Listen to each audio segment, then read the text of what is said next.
bilirsiniz, mahiyyət etibarilə ziyalı azon qatıdır, belə bil.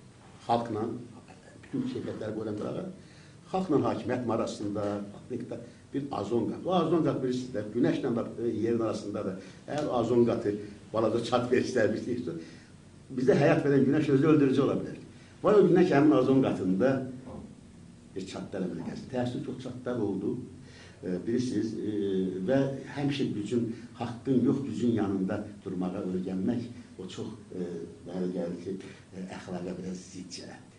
Bilirsiniz, süfriyə yaxın olmağa həmişə tələsmək lazım deyil. Bizim bu söhbətin sonunda bir şey deyim. İlgiz Kərimov məşhur başqa şairi. O İlgiz mənə Moskvada danışırdı, deyir ki, müharibə qutarmışdı. Biz də deyir, uşaq idik, 4-5 uşaq idik, deyir. Çöldə deyir, qazan asmışlar, ocaq qalıyıb, yurtdur da, alaçıqlar. Və deyir, orada xörək pişirdi, ətləri doğramışdılar. İşte aclıq vaxtı deyir, pis vaxt deyir. Hərəyə bir parça deyir, böyük uşağa biraz böyük parça, o isə biraz balaca, 5 uşaq 5 parça ət atmışlar, hərənin yaşına görə.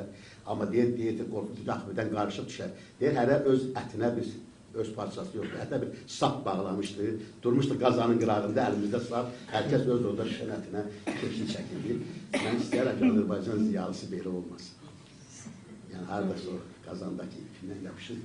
Siz dediniz ki, mətbuatda və gənclər arasında ziyalara qarşı çoxlu ittihamlar olur və hal-hazırda olur. O zaman mənim bir sualım var, niyə cəmi 2 nəfər?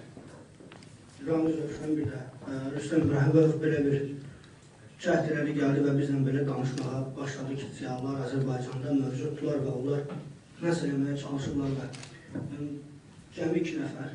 Gələnlər bunlardan çox ola bilər, amma elələri var keşvak gəlməz, çünki o ətin keşindən ipəlindən bıraqa bilməz, çünki orada amma ümumiyyətlə gələnlər çoxdur, bizdən eyni çox olur.